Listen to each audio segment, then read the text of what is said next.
pledge allegiance to the flag of the United States of America and to the republic for which it stands, one nation, under God, indivisible, with liberty and justice for all. We'll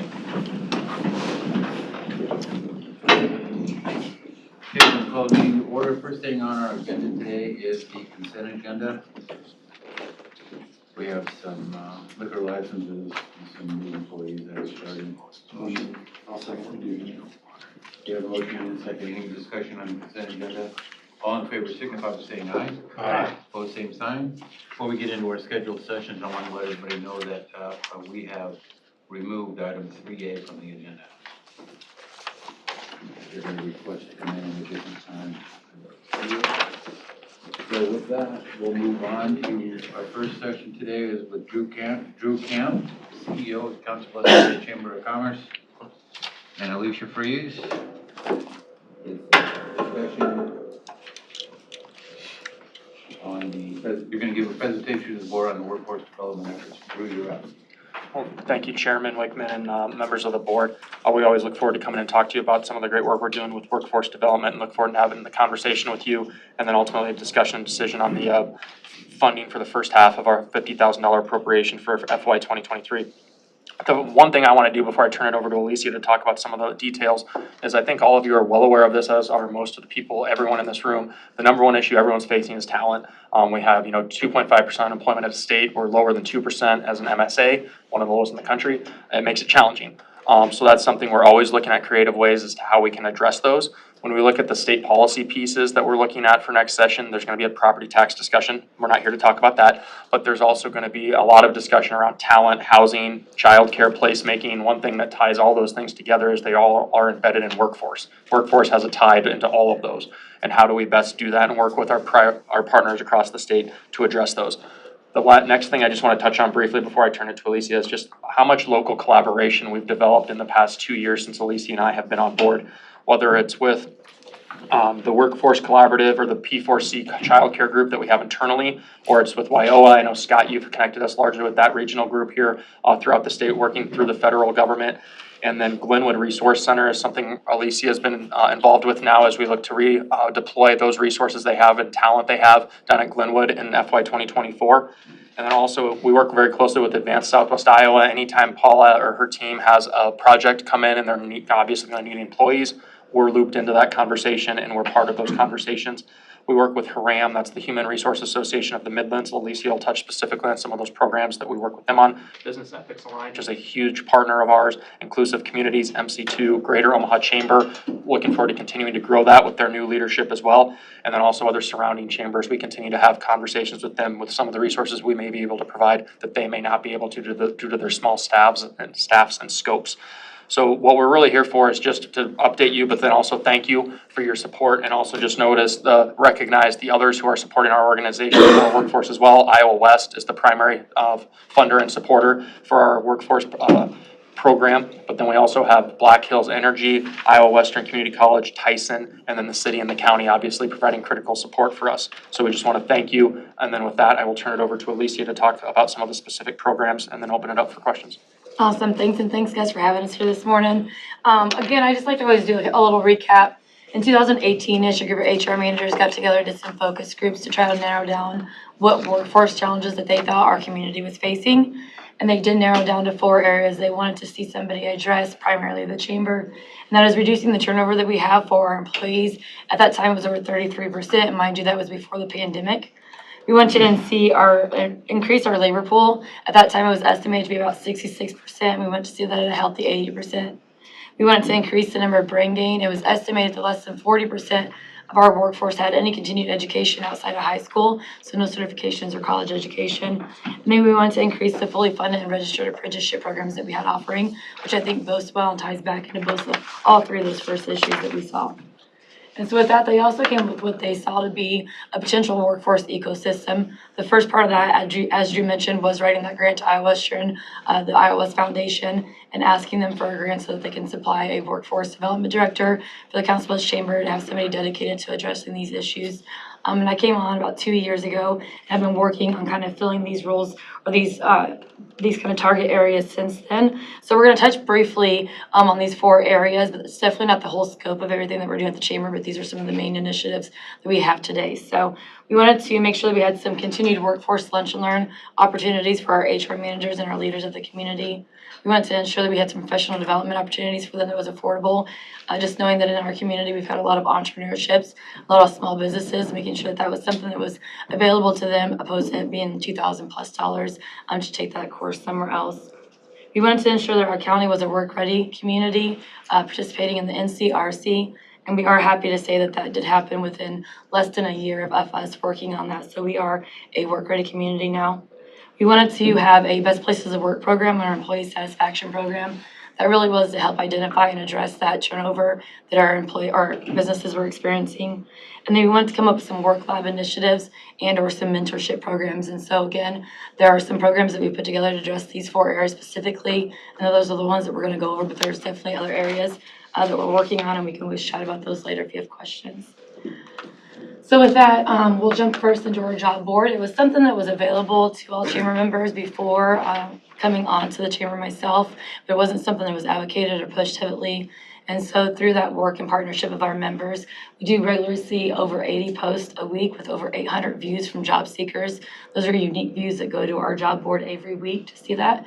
That does push out onto some social media outlets that we have, including a new Council Bluffs job board that now has over 700 followers on that page. With the high response that we received from that Facebook page, we did start a weekly job seeker newsletter that goes out every Monday to job seekers that have signed up for that. There are over 120 so far on that. Of course, that number does come and go, and we like to see that. Hopefully that means that they're not sick of my emails, they're just finding jobs and or getting education opportunities. And so that's what we like to see there. We also wanted to touch on that those workforce lunch and learns. And so with this, we have them monthly, and they're an hour and a half long. At the head of those lunch and learns, I kind of go over the programs and opportunities that we have for our business members to participate. And then we bring in a speaker for that event. It's an hour-long speaker that either works through professional development, new HR policy, tools or resources that are available for our leaders in the community, and get them connected to those resources that are available. We then wanted to jump into professional development workshops. And so I'm going to go over just a few of them that we have now, but we are looking to change and expand those next year. We have seen a huge response to these professional development workshops, and so we want to make sure that we continue to provide those and continue to provide new opportunities. We've seen a lot of repeat attendees, and so we don't want them to go into a new year not having another opportunity for that. So the ones that we did host this year in 2022 was our new and emerging leaders. And we had a goal of hosting that twice with an attendance of 30 individuals. After the first one, we decided that we needed to rebrand that professional development because it was the first time that we had gone through that workshop. And so we have changed that, and we'll talk about the new offering that we have next. But we did host that one, new and emerging leaders, with an attendance of 30 individuals. We also are hosting our next level leadership. We just finished up with our second round of next level leadership. Again, the goal with that one initially was to host 2 of those a year with an attendance of 30 individuals. We did host our 2 events. The first one had 29 and the second one had 20. Again, a lot of them were continued attendees that we had seen at our previous professional developments. During this workshop specifically, leaders get to go through the 5 levels of influence, 5 levels of leadership, and kind of see where they are individually with each associate on their team and how to get themselves to that next tier level and how to bring their team up with them. And so with those 2 workshops, we kind of pulled in our third one that I'll talk about next, which is our winning teams workshop, which is, my apologies, I'll jump down to that one. Our winning teams workshop, which we haven't hosted yet, but we will host in November, and it is almost sold out at this time. And that is really about what it looks like to cultivate and make a culture of teamwork and kind of start looking from bringing everybody from the bottom up instead of just top down as you're looking at leadership and the culture of your workplace. And so going back to our 4th one that we hosted this year, that was our DE&I in the workplace workshop. And as we spoke to you guys about last time, DE&I is an initiative that the Chamber is taking on seriously, and we are working heavily in ensuring that our community is diverse, equitable, and inclusive for everybody involved, especially for our workforce. We want to ensure that our leadership in Council Bluffs knows what it means to have an associate show up to work as a whole person, feel valued, heard, and respected, which will then help with that retention of the workforce that we have in our community and create the environment that we're looking for. So we were very excited to have this workforce workshop. We did have 13 in attendance. We do understand that this is kind of a newer concept, and so I don't have slides on some of our DE&I initiatives. At the end, if I have time, I'll just touch briefly on what that means and what some of those other initiatives are that we're looking at. Again, like we said, we are going to be moving into a new platform in 2023 just to ensure that this opportunity is still available. So we will still host our next level leadership. We are going to work on it being a continued series of 4. The individuals can take all 4 of them if they would like and receive a certificate of completion from us, or they can take each one individually, as they do not have to be tied together. And so that will be something that we are looking to do in 2023. And those workshops are facilitated by Business Ethics Alliance. As Drew said, we've got a great partnership with them. What we typically do is we sit down with our leaders in the community and see what challenges they're experiencing firsthand, what they would like to see in offerings, and then we go back to Business Ethics Alliance and talk with them about that, and then they help us create that curriculum and then facilitate those programs for us. When we're looking at our DE&I workshops, we are working with MC Square 2, Marty and Chantel out of Omaha, and they are experts in that role, in that field, and so it's a great opportunity for us to work with them on those workshops and developments. We do have other small professional development workshops that we host throughout the year that pop up as needed. One that we will actually have in December is going to be our question, persuade, and then refer, and that's going to be a suicide prevention training that we're going to have available for our leadership in the community.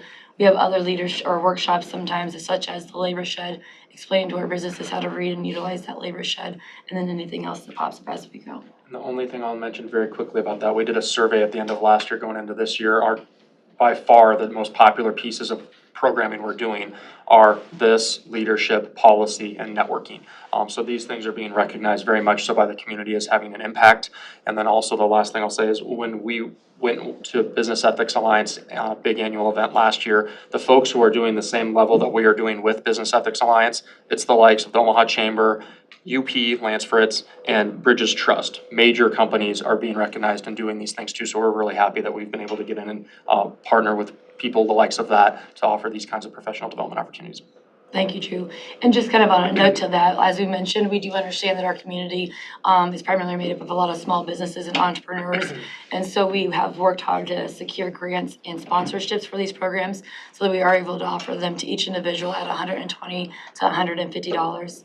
And if you're familiar with any of the professional development workshops that are offered in Omaha, they are typically $1,000 to $2,500 per person. So that was a main goal of ours, was to ensure that this was something that was, again, it was an inclusive opportunity for everybody in our community. And so we're happy. Where do you hold these at? So we move them around typically. Recently, we've really been holding them at the Holiday Inn and Express just because they're used to our layout and their equipment works well with making sure that it's a good environment for learning. Okay. So. But yeah, we always move these around, and typically we work just members of the chamber. So with that, we also work a lot with our youth and with our school districts to ensure that our students understand the opportunities that they have available in Council Bluffs. So we have developed and are happy to say that our Grow CB program is highly moving in the right direction and growing. Grow CB was an initiative of the Chamber to provide kind of a conduit between our youth and our business communities and recognize those businesses that are taking the time to provide work-based learning opportunities for our youth while they still receive a high education in high school.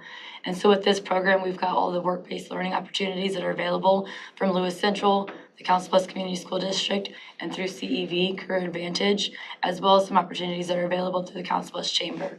If a business works with any of with those 4 partners, then they are recognized as a Grow CB member. We do go out with the CB ambassadors, the mayor and Drew Camp in the school districts, and award that business with a nice plaque for that Grow CB. They then get a nice article written up by us, and they get placed on our website, again, just to show the gratitude that we have for them working with our youth. It's a big task, but it's something that I think that we really all need to start focusing on a little bit more, is what can we do to ensure that our students know that they can be successful right here in our community, that they don't have to leave either for education or for work. And if they do leave for education, that we know that they know that there's ties back to our community where they can return. As you can see from our goals, the number of businesses that we were hoping to hit last year are a little bit under. I will say that these numbers are only from 1 school, so we have 2 other partners that we're waiting to receive those numbers from. You can see the students impacted again is a little bit low, but that's because we were waiting on the other school districts to come back. The hours invested by our business members have grown substantially past what our goal was, so we're excited to see that. We're really excited to see our members taking a hold of that opportunity.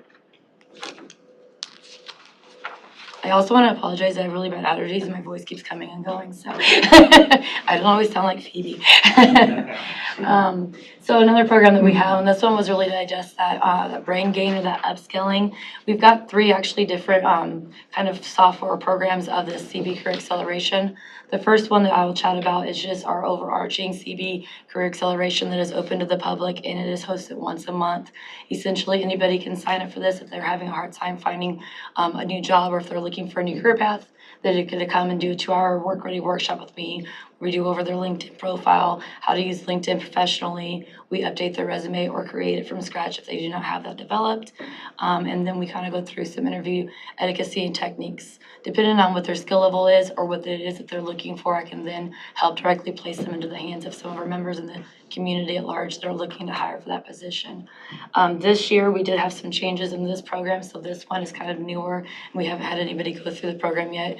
There were 2 signed up, but unfortunately, we scheduled that before bike night and had to cancel that, so we're working on getting them rescheduled just because they were in the evening on bike night and nobody could access us, so we'll get that updated. The other one that we have, and we have gone through our first cohort now, is our CB Tech Career Acceleration Program. I had met with Elle from AIM Institute in Omaha, and we were both actually on our way to speak with Central Latino. And during that conversation, we really wanted to kind of address the situation that we both knew was happening in our community, and that was providing equal and equitable education and career opportunities for our Latino population, which is the second highest in our community. And so we took the CB Career Acceleration Program that we already had and advanced it by working with AIM Institute, Iowa Western Community College, and Central Latino to offer this to our Latino population. They will come into the program and we kind of go over any barriers that they may be experiencing so we can help remove that for them. They then get to go through, and they then receive a Google Chromebook from us and get to go through a 100-hour introduction to web and IT with AIM Institute. At the completion of that 100-hour the 100 hours worth of training that they have, that individual will be qualified to either be an IT support, IT help desk, or IT technician with any organization in our community. And so when they're done, again, they come in and kind of do that work-ready workshop with me. And then I actually have organizations that have signed MOUs with us that are hiring for those IT professionals. They've agreed that anybody that comes to this program will actually receive an interview. So these folks get to enter this program and know that after 100 hours of training, not only will they come out on the other side with the skills needed to have a new career, but they will actually receive interviews right away. In addition to that, they also receive a 2-year navigator from AIM Institute that will work with them on what their next steps are in IT. Is it just that direct career path, or do they want to continue that education? And if so, then AIM's got some additional grants and scholarships to help them with that continued education. So our first cohort, we started off with 7 and ended up dwindling that down to 4. And we have discovered that the reason for that is we do also offer ESL during that program to ensure that they're bilingual and can be successful in that field. And that was a little bit much for 3 of them. So we're reworking on changing that for our second cohort to make sure that that wasn't so time intensive. We do have a goal of 40 individuals joining that with our second cohort.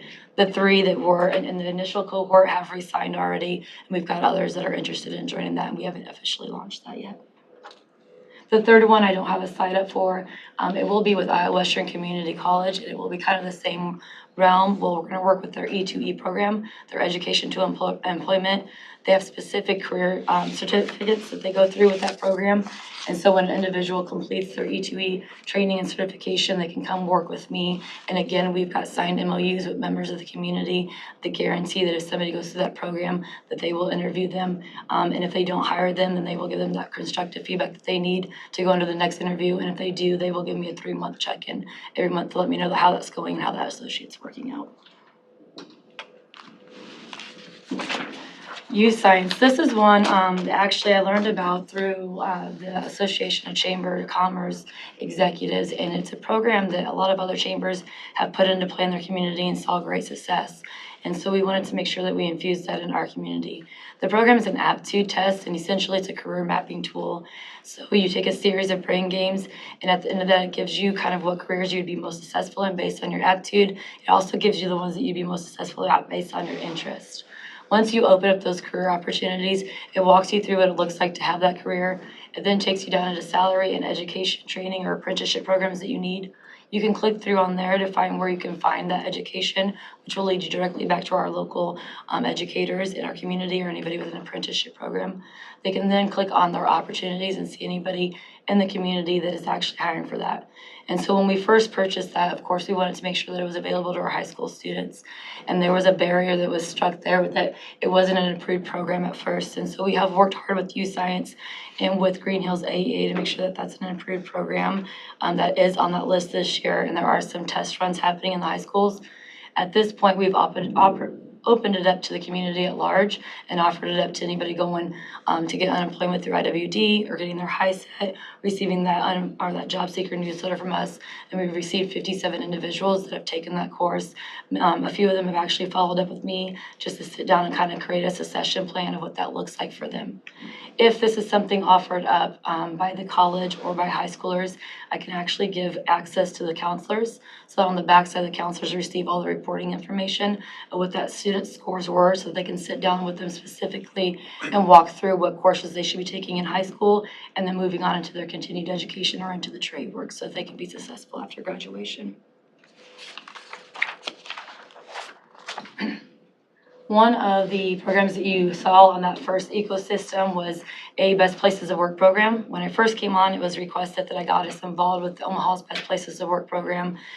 Through some due diligence and speaking with that program and some participants of it, really wasn't attacking the goal that we had, which was to help businesses identify what their culture was at work so that we can help them reduce that turnover that they're experiencing. So we did develop our own program. It is Unbelievable Workplaces. We are getting ready to open up our third year of this program. We did see growth from our first year to our second year last year, having 20 business members in the community recognized as an Unbelievable Workplace. And we hosted our first Unbelievable Workplaces celebration with over 100 attendees. And so in 2023, our goal is going to be to have at least 30 businesses recognized as an Unbelievable Workplace and 150 individuals at that Unbelievable Workplace celebration. The reason that we say recognize businesses is because participating in the program does not mean that you're going to be awarded that Unbelievable Workplace stamp. We have created an employee satisfaction survey that goes out to those businesses that sign up. So when they register for the program, they do have to tell us how many associates they have and what their turnover rate is. They then are required to have 60% of their associates respond to that survey, and over 75% of those answers have to have a higher score of 60 or higher in order for them to be recognized as an Unbelievable Workplace. Whenever they have answers that are below that, we do work with them to create plans and solutions to fix that area inside of their culture so that can help them with their retention program. As an initiative for us to help them with recruitment, we also put them on top of our job board and do a lot of marketing for them to produce that they are some of the best places in our community to work. So the mentorship programs was one that we were still working on. Like I said, I've been here for almost 2 years now, and it was one that was a little bit slower to get started and really identify one of the main needs in our community. And one of the main needs based on data that we discovered is helping females return to the workforce. So women typically have always left the workforce at a higher rate than men due to childbearing, raising children, and taking care of their family. The pandemic definitely showed those numbers to be true. UNO did some research for the Omaha Chamber, and what they discovered was that when we had an exit of our workforce during the pandemic, about 65% of that workforce that left were women, and less than 24% thus far have been reported to have returned to the workforce. Some of the reasons that we believe that is statistically 80% of women will not apply for a job if they do not have 100% of the job requirements, whereas men will apply if they have 40%. And so it really is that boost of confidence that you need to help with them. So we offered this program up for any professional female that has left the workforce over a year ago and is looking to return but not sure where to start, or maybe they're looking for a new career path. And so we're working in partnership with Haram Omaha and with Business Ethics Alliance on this program to offer women a 6-month mentorship program. They'll be paired up with a female HR manager from Haram and go through this program. They'll have the opportunity to network through all 3 of our programs. BEA has also offered up all their professional development workshops that they offer to these mentees and mentors to attend. They will go through we have a kind of curriculum that they can go through if they want, but again, this is individual. So they'll set their own goals and boundaries of what that looks like as they're working through that with their HR manager.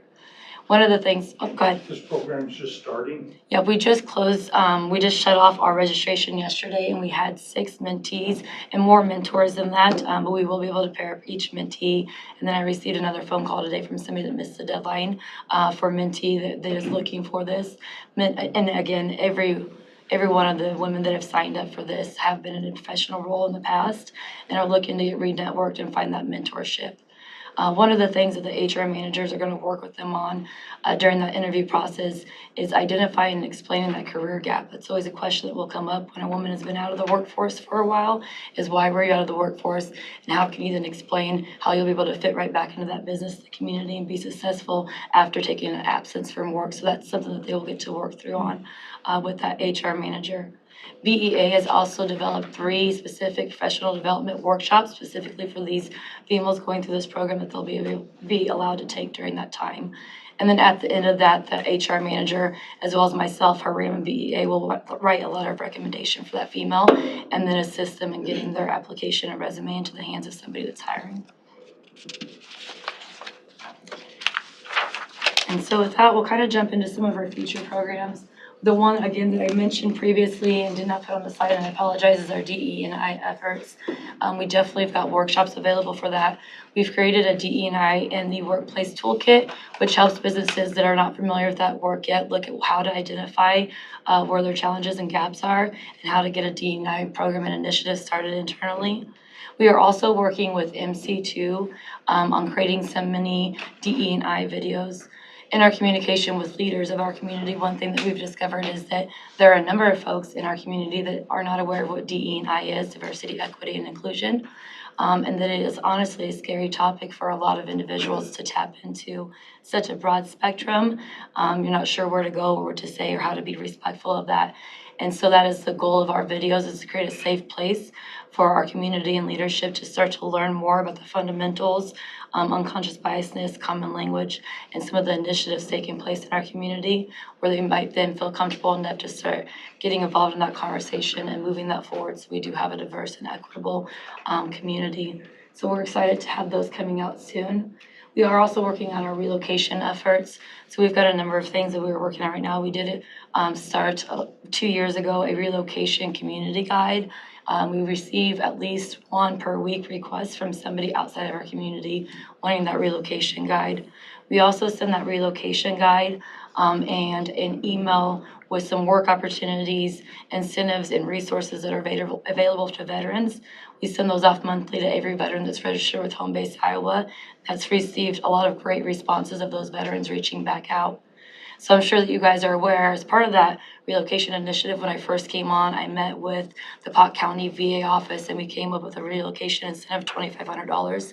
That program is still operating today. It was just, I believe, approved by their board to continue on, and they have had 7 applications and veterans that are working to relocate to our community thanks to that incentive. So we're happy to see that. Something that we're working on right now, and we're just in the beginning phases of it, is remote work. As we know, the pandemic changed a lot of values in our workforce and a lot of desired workspaces for individuals, and remote work has become a very popular topic. And so we are having conversations with an organization called Make Your Move, and their clientele are specifically remote workers. And so we would have the opportunity to create a different incentive program for them to move to our community as a remote worker and have them apply for that application and then get the opportunity to talk to them one-on-one. This is a successful program that's been happening now in Ohio and has just started to happen in Iowa.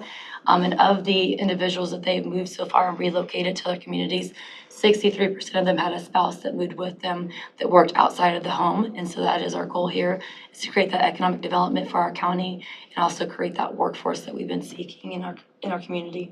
So we are still working on that. Our high school retention program, as we said, we are working heavily with the high school programs.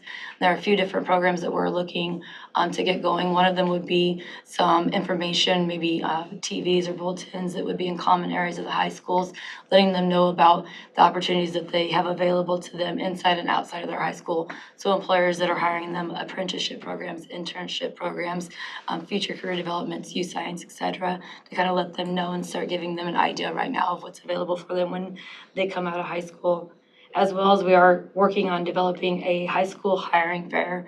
And so unlike a career fair where they just go in and kind of get to meet folks in different industries and talk to them what that looks like, what those occupations are, we would actually ask those folks to come in and create a schedule where students could then block off time and actually have that interview with our workforce and provide our businesses that opportunity to open up that new talent pipeline and that future pipeline that we need for the future. So those are some of the things that we have coming down in the pipeline. And then lastly, I will just say, again, this is kind of the tip of the iceberg of some of the opportunities and offerings that we have available. We do now have a great listing of resource pages for our employers, our job seekers, our students, and our veterans. And so each page maybe has some overlaying of programs that are accessible to each of them, but there are also individual programs on each page that could help them with their challenges that they're experiencing. And then we've got our programs page that you can jump onto and see the new listing of programs that the chamber has available. So with that was a lot. Do you guys have any questions? You didn't stumble once. I've said it a few times. I gotta get the phone up. Come on, Okay, I don't know. Presentation, any questions for Alicia or Drew? Seems like you got a lot going on. It looks really positive. Thank you.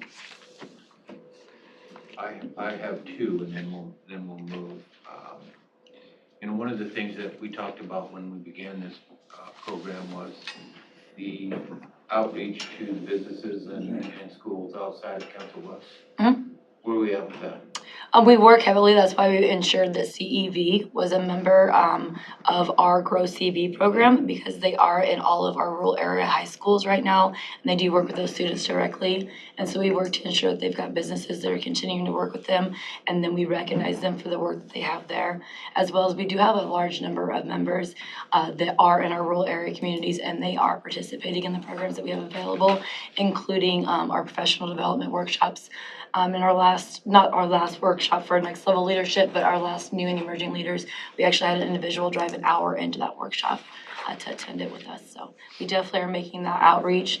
As Drew referenced, we do work heavily with Advanced Southwest Iowa. Shalimar's great. She really has her thumb on the pulse of that rural community and ensures that we are in contact with them as well as vice versa. We are working heavily with the P4C that Drew mentioned earlier.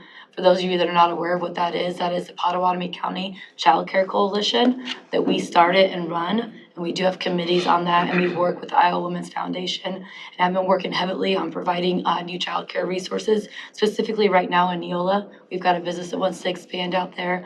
And so we've been in communications with Jack Links and OSI on what that looks like and what their child care needs are to ensure that that will be a successful transition. And then outside of workforce, Youth Leadership Council Bluffs is very deliberate and gets multiple people from other school districts, whether it be Tri-Center or Trainer, wherever it may be, with Dr. Beinoff going to Trainer. I think that's going to open up additional channels that are in addition to what already existed, plus some of those hiring fairs that Alicia talked about as well. Those would be good opportunities to get into those districts as well. Okay, that's important. You mentioned that you were waiting for some results from a couple of schools. Yes. What schools are they? I'm waiting for CEV's results for the Council Bluffs Community School District. So I work with their overarching individuals. The Council Bluffs Community School District has a new program that launched at Iowa Western Community College, and that opened up prior to the start of school. So she was waiting for school to start to give me those numbers. And for CEV, our primary contact is Bailey.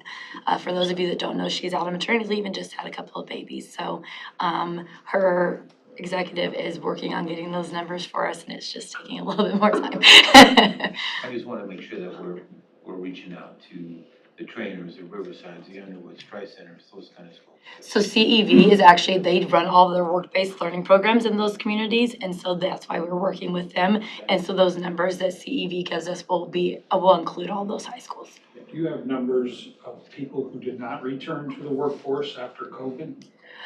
We do not have specific numbers on that right now. The Omaha Chamber is working with UNO to receive that back for us. Okay. Some of the findings that we have kind of seen though is that there was definitely a shift to a lot of remote work where individuals are working outside of our community, and then a lot of entrepreneurships have started. So If I recall, the roundabout numbers were about 11,500 in that report. And then also another thing on remote work, we're even getting requests now for the chamber just to have shared space agreements where they don't even have an office. They just we accept their mail and let them have a legitimate mailing address for their business. And that's just something we started in the last week, working with Nikki actually on that because there's a need for that. And that's something we're definitely able to assist with. So is it able to get to the high school counselors of those rural schools? So the counselors, yeah, they work directly with Career Advantage on all those programs and with those students and kind of assisting those students into getting into those programs and workforces. So yeah, we definitely do work with them. CEV's got a great team that kind of goes out and is present inside of each one of those high schools to work with the counselors and with the students. As we mentioned with youth science, that is why it's really important for us. We really want to see that be offered in all of the schools. Of course, there are a couple of programs that the school districts have for what they consider their career mapping. And it's a lot of them is where they register businesses that are working with them and opportunities for apprenticeship programs. We do believe that youth science is a great partnership of that program that already exists for them, as it's kind of that starting point. Instead of going into an apprenticeship program or looking for a business to work with that's already existing, being able to have that information about what career paths you would be successful in or be interested in, and then taking it that next step, we think is really important. And those high school counselors would have direct access to each one of those groups. We did do a trial run of that at TJ last year. We had 15 students go through that program, and it was a great success. The students gave us a good report as well as the teacher. And in Shenandoah, this program has been offered, youth science is being offered in Shenandoah. So I've been working with Murphy from Green Hills AEA and that, and trying to get some reporting back of how that went. It seemed like it'd be maybe it's measurement would be the participants, what zip code they come from in Pottawattamie, and see how they participate. I meet with Kara once a quarter, and that's something with Bailey being out, we can talk about, because I'm sure they could pull that information pretty easily. That's not any private information they couldn't give it. Yeah, they already have up how many students they work with from each high school, so those are numbers that we can get over to you. Okay. Perfect, thank you, nice job. Any other questions? Thank you. Drew, Alicia, thank you very much. We'll stay in touch. Good job. Thank you. Thank you, guys. Okay, this was a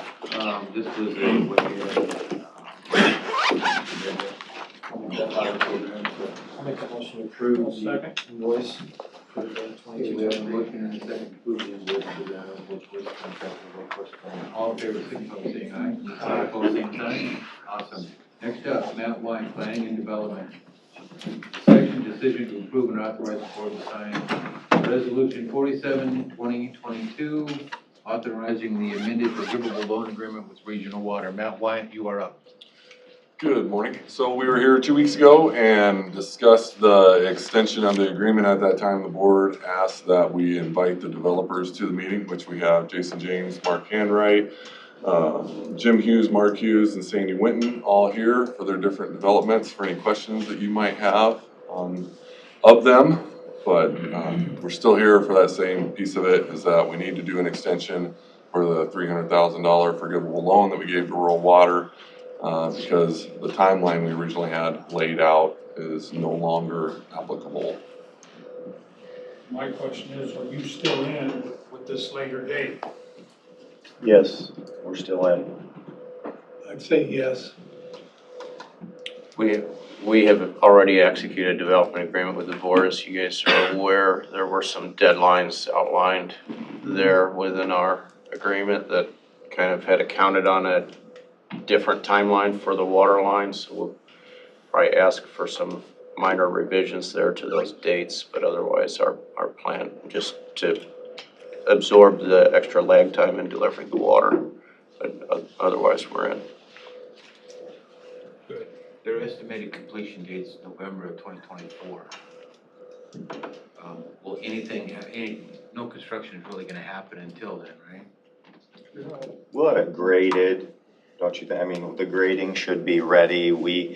If we know the pump station's in and we see it coming en route, I mean, we can start. We just don't want to put all the streets in and have the water line not show up, you know? We don't wanna put the water line. Right, so I assume there'll be some coordination there, you know, with that.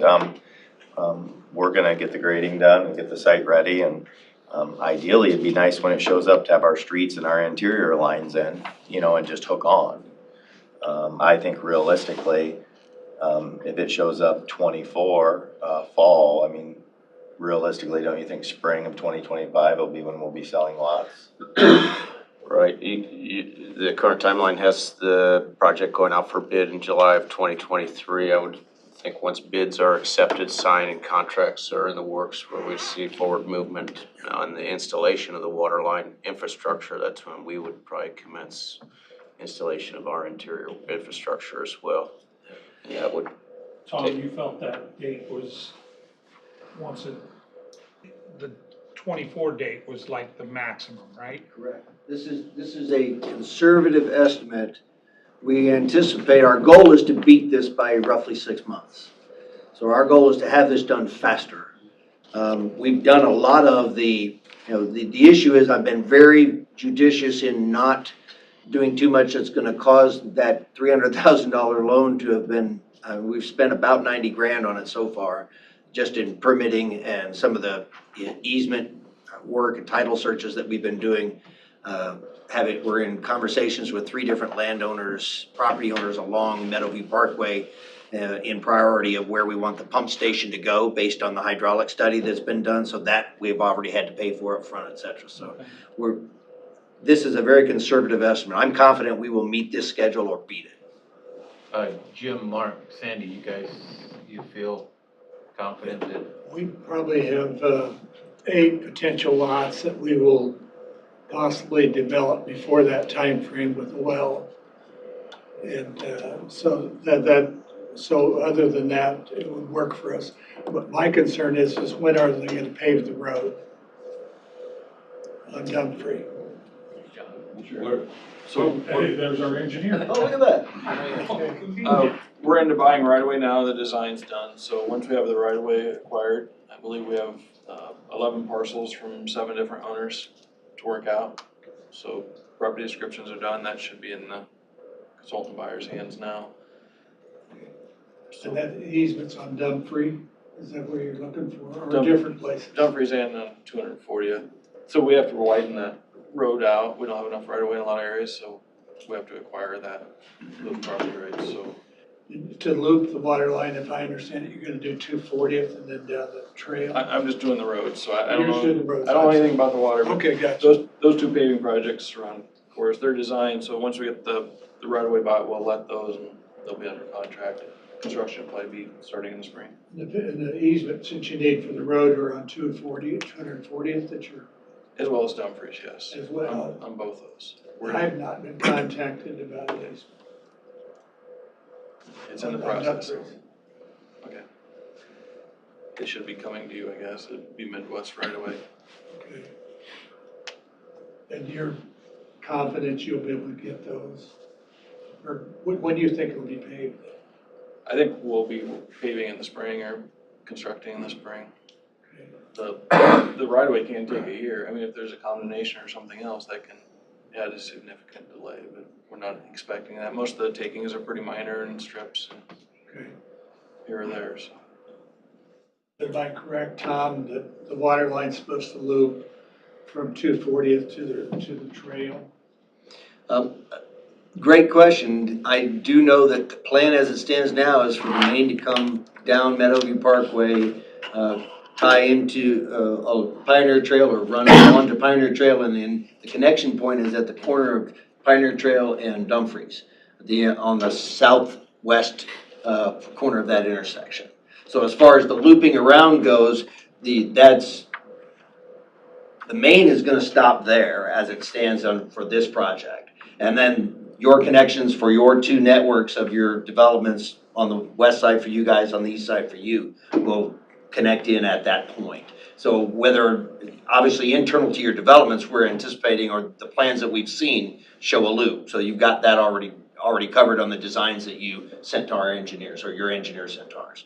As far as extending the main down, I have no problem with that if we have additional developments that I can guarantee I'm gonna have financial resources that will incentivize me to move the main or extend the main further down the road. Cause that's where, right now, the long pole in the tent is, you guys know, when we had our first conversation when I came here was, we were going to do everything we had to keep our rate for this project the same as for our rural, Pottawattamie County users. So that we weren't gonna, make any money off of these guys to subsidize anything else to the system. We're trying to keep it the same level. As that stands right now, in these cost projections, that's where, and I think we'll, just at my heads up, when we go into the CIP portion of the meetings here later this month and into September, the $300,000 forgivable loan, I'm fine with just today voting on updating the timeline and getting the signature on this.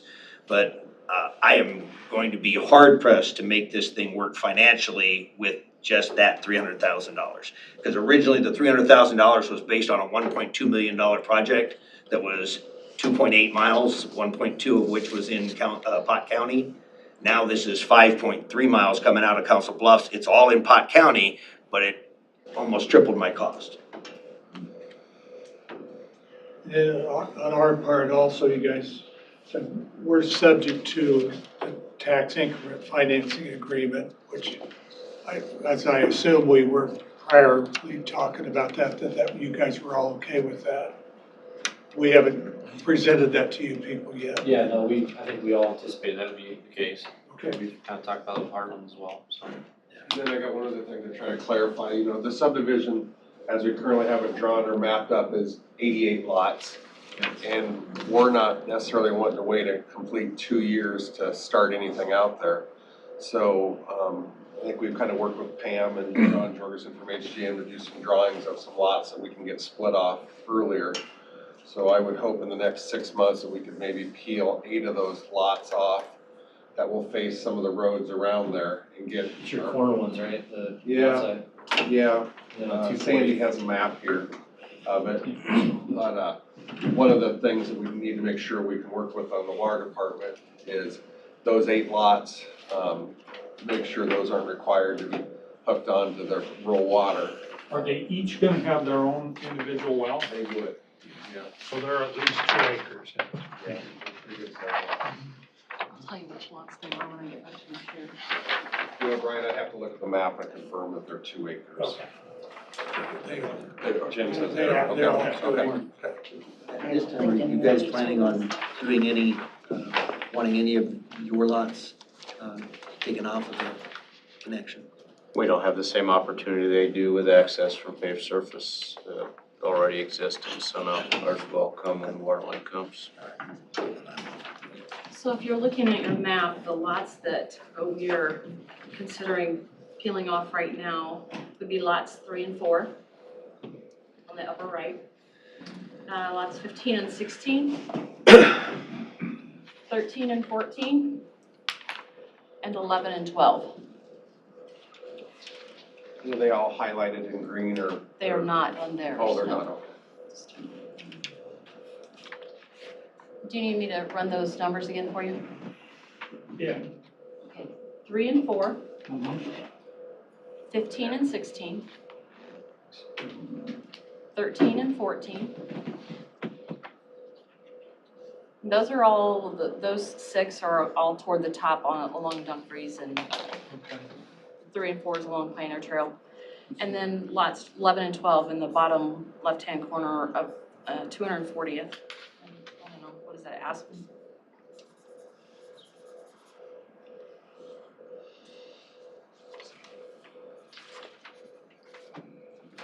You haven't done any test wells up there yet, have you? I built a house across the street and it's got good water. Okay. Yep. It's 300 feet deep. It was 300 feet deep. Oh, okay. These guys will have access to city water if they so choose, at their own expense or whatever. Okay. We just wanna make sure they're not required to hook up, I remember you said that. So I guess my question would be, will there be pipe on those properties before, if they contact us later, sometime in the next 5 years, and they say, hey, we wanna hook onto regional water.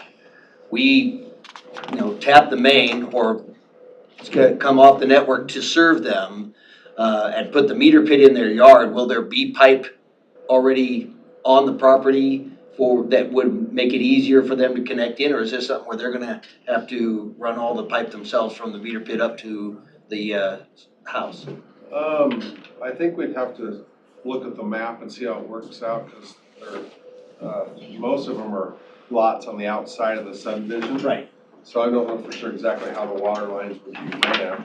Okay. I would say some of them would have, and there'd be a potential that some of them wouldn't. But we could sure put some easements in place on some property lines if needed to get them to the closest water line. Okay. And the way it would work is, if they had an issue, if they come up and have an issue with their well, and they were to come into us and say, I need to get a well permit to drill a new well, we would not allow them to drill a new well, they would have to tie in at that point in time. I guess if the easement thing in place, then we've got a lot. Yeah, easier yeah. to run. I don't think these walls are underneath. I like that easement. Yeah. So I have a question for you, why are you stopping at Dumfries? What was the decision making there? Not going Because originally the line was coming up from the south, and the connection point that was agreed to was immediately between the two, but you'd add the length of line from the southern edge of each development, the east side of one, the west side of the other, all the way up to the intersection of Pioneer Trail, and the connection point for the main to be there. By bringing it off of Council Bluffs and coming out Pioneer Trail, there just hadn't been a discussion about moving the connection point. Well, I mean, I think it makes sense, when you're thinking like bigger picture down the line, future development, 240th to me seems like the kind of backstop of development between Trainer and Council Bluffs there anyway. And, I feel like if there's a property on 240th that could potentially be developed down the line, you're gonna have to probably extend that water line. It's gonna be, I don't know, it just seems like if we're already tearing up ground, I might as well do it then. Well, and that's easy enough to do. I'll get with our engineers and have an answer by the end of the day or tomorrow of what the additional cost would be to move it further east. I don't to necessarily think 240th. connection point's a big deal, it's just a matter of getting the line down to 240th. I mean, Yes. But, With our project at the end of your water line, is there ever a pressure issue, or what type of PSI or pressure do you expect that water No, to have there?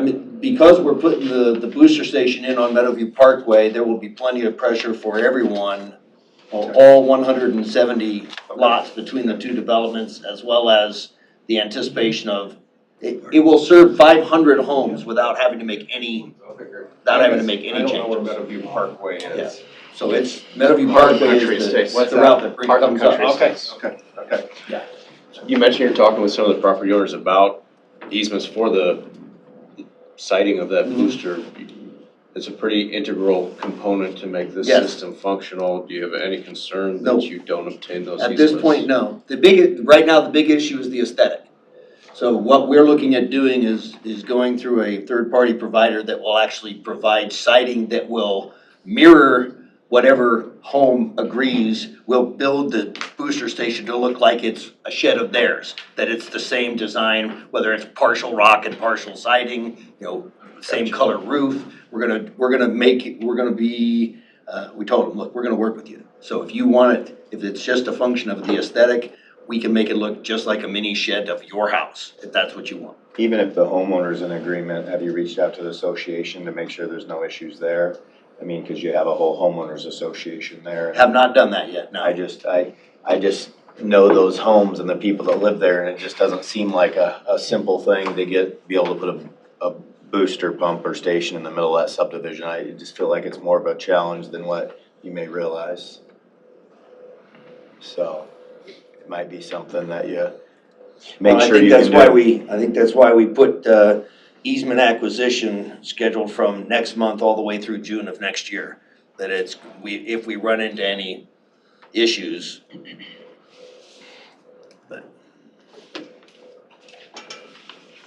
Tom, am I correct, you're gonna go down the trail with the water line, is that correct? Correct. Okay. It'll come up Meadowview Parkway, tie into Pioneer Trail, come down to the intersection of Pioneer Trail and You Dumfries. have an easement in place? And now, we are in the easement process now. We've already begun talking to everybody who owns property along that route. Okay. Jim, are you talking the bike trail? No, just along the road. Don't wanna open that can of worms. Okay.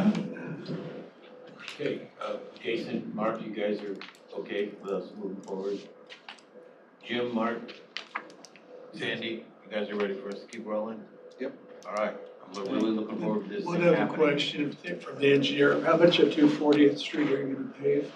From Pioneer Trail down to Aspen. Okay, good. You see the Dumfries and 240th, good deal. Right, so there's a contingency there for prices come in high, you can separate Dumfries from 240th as well, so we have that option. What do you mean, separated? Like alternative bid, so Dumfries would be the primary bid and 240th would be an alternative. As in, you might not get to pay 240? I think the board set aside 3 million, so I think that'll cover it. I think that ought to cover it, but we've been shocked before, I guess, so we did build a I think contingency. we're pretty well dedicated to getting this paved.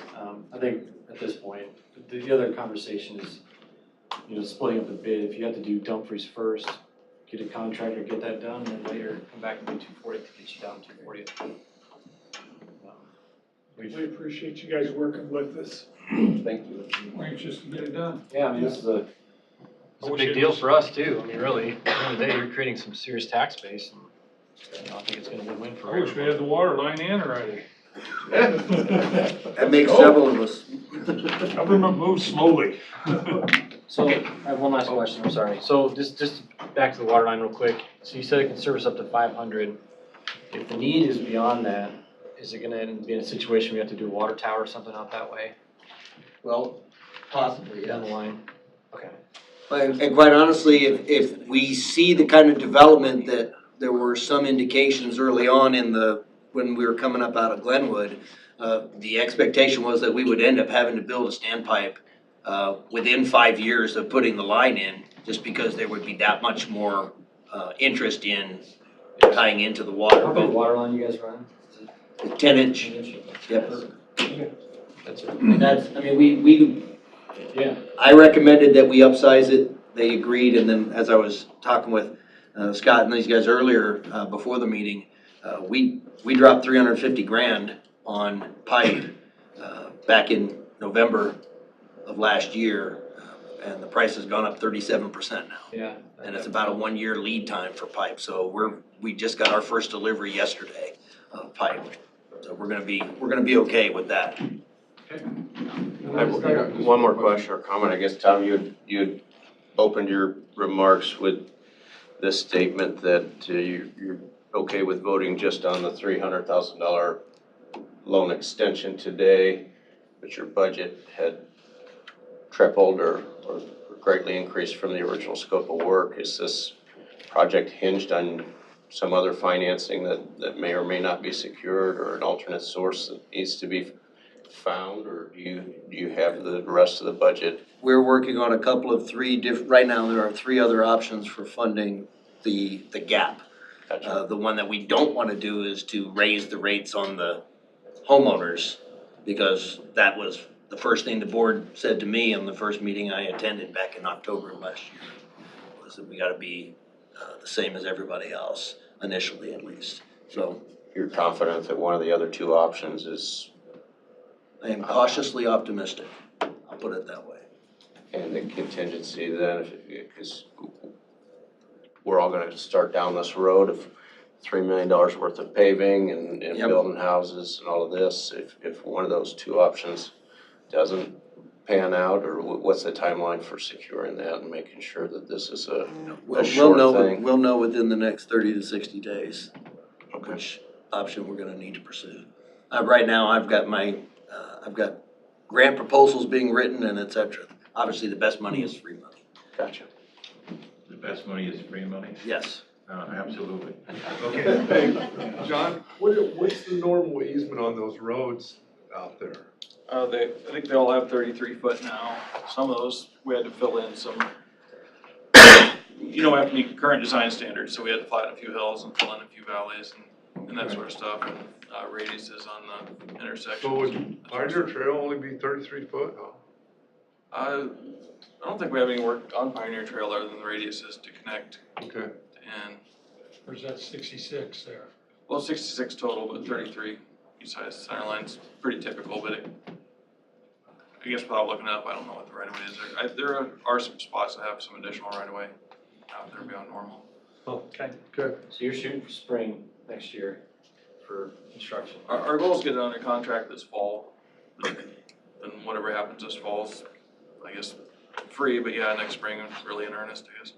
Okay, Going back to go ahead. Go ahead. the water line question, you know, the funding of the one or two sources.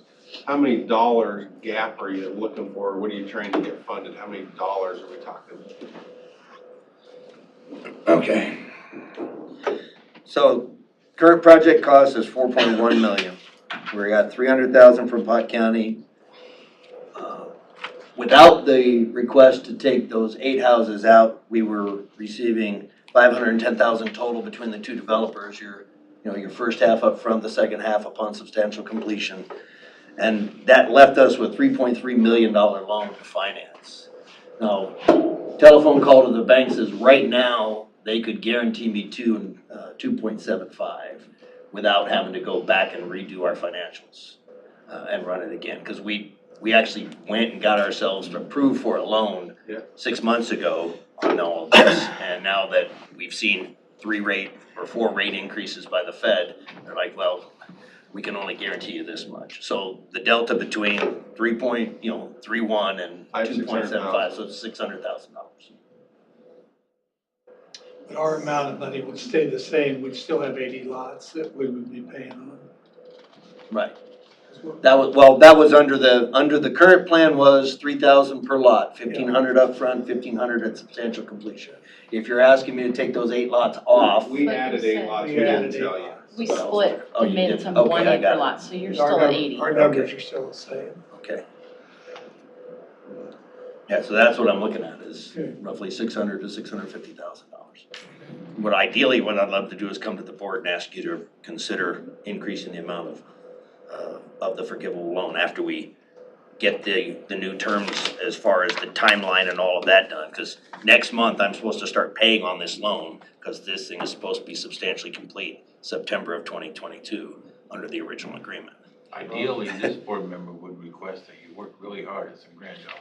Yeah, and just to that point, there's a lot of infrastructure dollars that came down that will pay for these water lines. They're state and federal money, so I mean, if you're not chasing those, obviously you should be, but. Yeah. I don't see why you wouldn't be able to get grant dollars to pay for that. Okay, Jason, Mark, thanks for your Thanks, input. thanks you Jim guys. I'm glad you came in, all of you. Danny, thanks so much. Appreciate it. We need to, I would entertain a motion on resolution 47, 2022.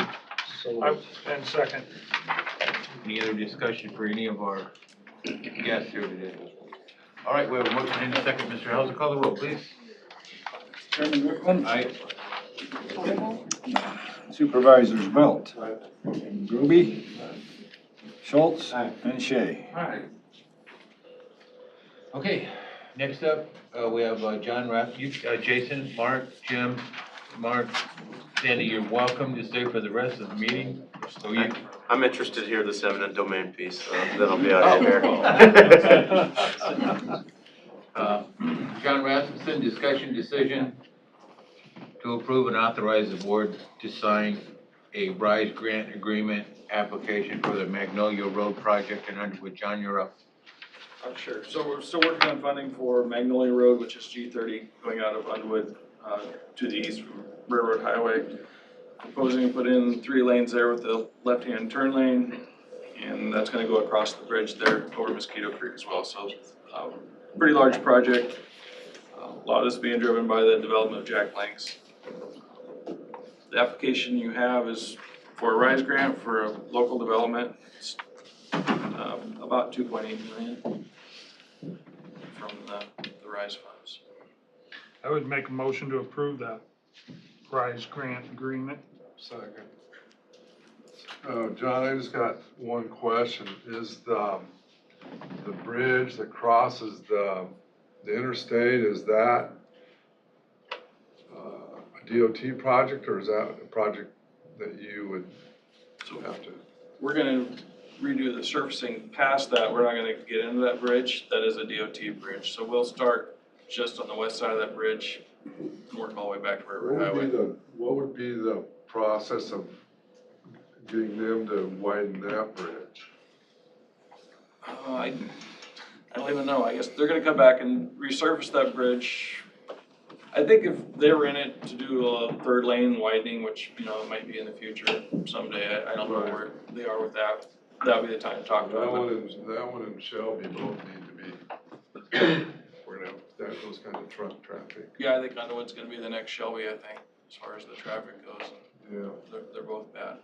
okay, thank you. Okay, any other discussion for John? Okay, we have a motion and a second. All in favor, signify by saying aye. Aye. Opposed, same sign. Next up, discussion decision to approve and authorize the board to sign Resolution 62, 2022. It's a resolution declaring Pottawattamie County's stance against the use of eminent domain for the construction of the carbon dioxide transmission pipelines. I'll make that motion. I'll second it. I'm not in favor of eminent domain for a private company to come through our properties and profit from it. I think they should work with the county or with the landowners of each individual piece if they're gonna get this. I think that's really important. I think it's important just to note that, you know, while we're obviously voting on this, that the issue of whether or not eminent domain is to happen or not is not the county board of supervisor function. Correct. So regardless of what our opinion is, regardless of how much our stances are on this, this rests with the Iowa Utilities Board. They have the final say as to whether or not this will or will not happen. So I want to make that known because I think, you know, and I'm sure all of you have gotten phone calls like I have. I happen to work in the ethanol industry, so I'm very well aware of this entire project and how these things are happening. But I think it's really important to note that this board will not be able to stop this from happening should these pipelines go through. So, you know, I think this is a great gesture on behalf of the board to say our stance on eminent domain. But I just want to make it known that we may or may not have that real decision-making authority in this. So. Yeah, the Iowa Utility Board has more power than the county board or the cities or anything when it comes to eminent domain. I mean, we have the ability to do eminent domain for public purposes, but not for private purposes. And that's where the Iowa Utility Board has the stronger hand. The comments that the board made, you can read that in Iowa Code Chapter 479.24. It specifically states in there that the right to eminent domain for a CO2 pipeline is granted to those pipeline developers through the Iowa Utilities Board. So for a private company, and as stated by the other members of the board, that while eminent domain has been a very important tool, it should be for a public purpose before, we feel it should be a public purpose before it's utilized in our county. Yeah, even then, if it is to be for a public purpose, we're scrutinizing it to the point where it's, you know, we know confidently we're making the right decision either way. I mean, in this business, in county government, it's a bad word, you know, and that's just really the best way to look at it. The only thing the board gets to do is hire an engineer to oversee the remediation of the dirt and the soils. That's about all we can do. Yes. I don't know if it's appropriate for me to ask at this point, but one of the things that we're running into up in Shelby County is the county is actually taking steps based on the information we provided them about the number of places where this, we received a proposal of where the line might run, how many places it crosses our water utilities. I've got 1,300 miles of water line in the ground. I have a significant concern about what happens if there is a problem on that line, their line, because the impact of that line under such high pressure, blowing anywhere close to one of my lines means I have a very good chance that I'm gonna lose that line. It will rupture that close. So the county is actually looking at a proposal to require additional casing or wrapping of that line in any place where it comes close to one of our utilities within the county. And I don't know if that's something that you guys have the purview to be able to adopt as an ordinance within the county that might mitigate some of that risk to the underground stuff. What I can tell you is that these companies that are putting them in, I think there's 3 in Iowa total right now, that they're required to have an emergency action plan that has to meet, the Iowa Utilities Board holds them to the letter of that law. So they can't even begin to put one in unless they know that it's, secure for things like that. So if there were to be some type of rupture, they have an action plan in place to mitigate it. And, it has to be approved by that Iowa Utilities Board. Now, as far as doing extra, casings or some type of layers of protection in between, that is not really, I don't know that's a requirement we can make. Certainly look into it and see, but I'm not sure if we can. Okay, any other discussion with the board? All right, we have a motion and a second on resolution, what was it? 62. Pardon me, Justin? 62. 6222. 6222. Mr. Howard, you call the roll, please. Chairman Wickman. Aye. Supervisors Belt. Aye. Groby. Aye. Schultz. Aye. And Shay. Aye. Okay. All right, now, you can stay for the rest of the meeting if you did. Are we boring you guys? Everybody's out of here. That's not. Places where the proposal, where the line's gonna run, will actually cross my water lines underground. Maybe there's another. Tom, we're gonna move forward with. Oh, I'm sorry.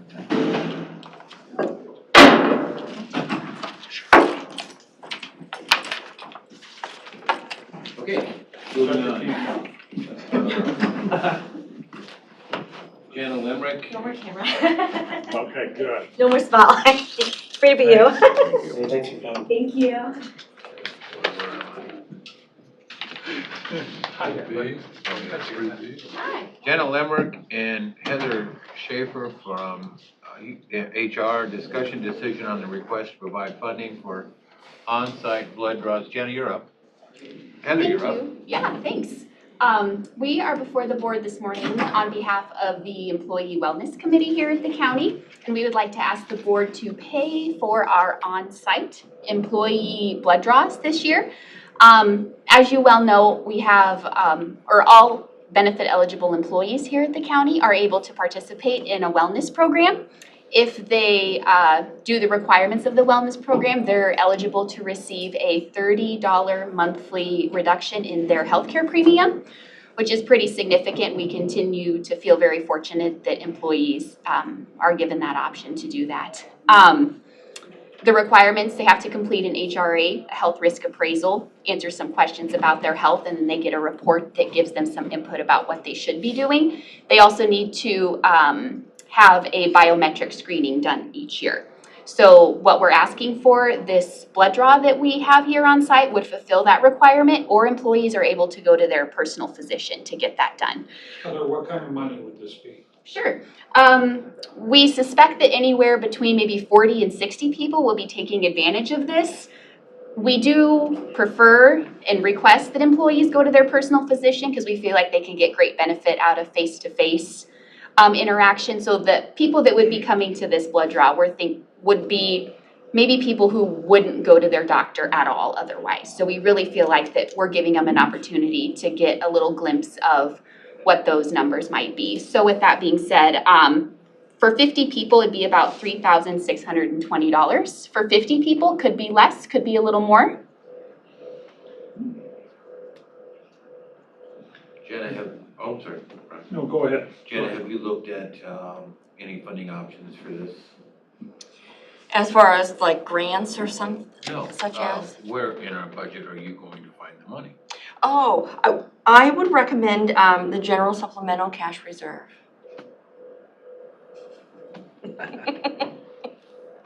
Sure. What's our finance guy say? Did we budget for this already? We didn't budget for this. Well, because we've done this in the past. We've done this in Right. the past, but this is a little bit different and a little more expensive because in the past, so for this one, we're bringing on-site phlebotomists from CHI Occ Health to help do that, and then they send it to their lab. And so but won't run it through insurance. Okay. And so that's why this is a little more expensive, where in the past, we've had our public health nurses help out with it. They send it to, I can't remember which lab, but Jenny Ed's lab, but then they work to run through some of it through insurance. So last year, we did have to pay some, because I don't know if the lab price went up or something, but it was more than what we thought it was gonna be. I think last year we paid about 1,300, I think it was. Yeah, I think it was 1,300 last year. What was that, Brian? How many used it at that point, do you remember? About 40. Last year we had 40 people participate. A wellness deal, we're kind of promoting this, when they don't want to go to their doctor. Kind of like, okay, what? Yeah, but we've talked about that in Wellness Committee too, that we really would like employees to go to their doctor for that face-to-face, but yet those that either haven't had time because of a work schedule or for whatever reason, we still want them to be able to participate in the wellness program, and this is a big piece of that. So historically, we have always offered it just so that people can still participate. So I'm sorry, you already said this and I missed it. Where is this gonna be done at? In here. Here, in here. This room? This room? Okay. We haven't So- promoted it yet. I have a couple thoughts with this. I mean, I agree with you, the doctor piece of this. But then on the flip side, they're taking an appointment, taking sick time or whatever to go do this. Whereas if it's here, they're getting paid to do it. So that question did come up last year, because last year it did take a little bit longer than what some employees were anticipating. And so the question did come up, when an employee does an event like this, do they get paid for it? It's not something that we've taken to policy committee. We haven't written any policy about it. My recommendation to you is that I want to flip the mindset a minute. I don't want people, I think going to the doctor is really important. And I think it's very important to have that face-to-face, and people should be doing that. But I also think this is a benefit that our company or our county is providing to our employees. Yeah. And I don't want to get in the habit of, or the business of, go to the doctor, we'll pay you for that time that you're at your doctor too, and don't worry about your sick time, versus having a station here where they can just come down here, knock it out, go back to work. I'd rather see that and pay them for their time while they're doing it here than doing it the other way. So, I mean, that's just my 2 cents. Are they required to send the results to their primary? No, the results will be sent to Lockton. And then they'll get a copy at their home too. So we do feel that maybe the people who will come to this are people who wouldn't go to the doctor otherwise. And so they get their results at their home, and hopefully they're looking at their glucose, their triglycerides, and maybe they see something they didn't expect. Come down here, maybe 10 minutes, 15 minutes of the day, maybe half hour total from the time they leave their desk to come here. We're money ahead if we do it that way. If you really break it down and see what our true cost is to do it, send them to their doctor, it's gonna cost us more. The other real important point to this is that if there's an employee that has a high cholesterol, high triglyceride, or some kind of an issue, we have a nurse coach that will help them eat better, exercise more, that kind of stuff. And although you probably can't see the actual results, if our employees are more healthy, hopefully they don't use or need to use our insurance as much. Right. And not cost the county a 5 to 7 to 10 to 12 to 15% increase in insurance every year. So, I mean, it's not just the fact that, $3,600, this board member is absolutely fine moving forward with it. It's just I really firmly believe that gives us a heck of a bang for our buck.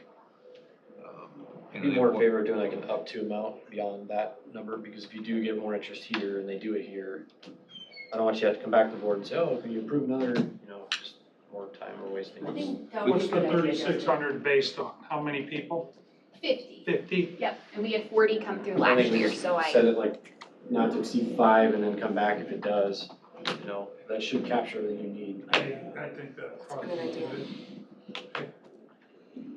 I'll make that motion to approve up to $5,000. I would second your motion. Which account would you recommend?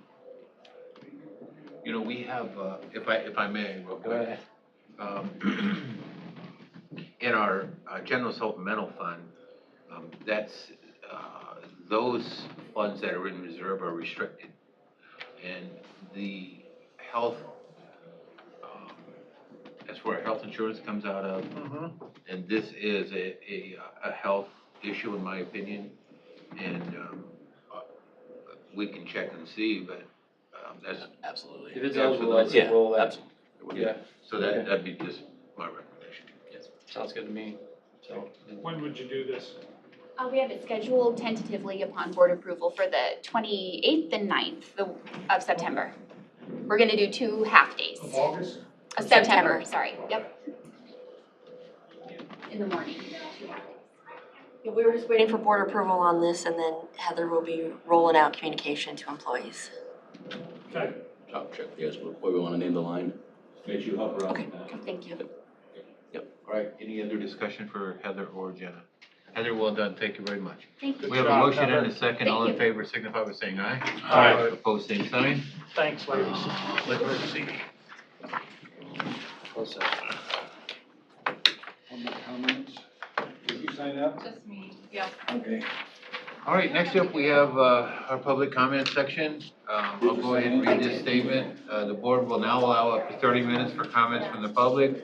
The board will call speakers to the podium in the order in which they have signed up on the form provided. Each speaker is limited to no more than 2 minutes for speaking, must speak from the podium, and must first state his or her name and address for the record. Comments should be directed to the board as a whole.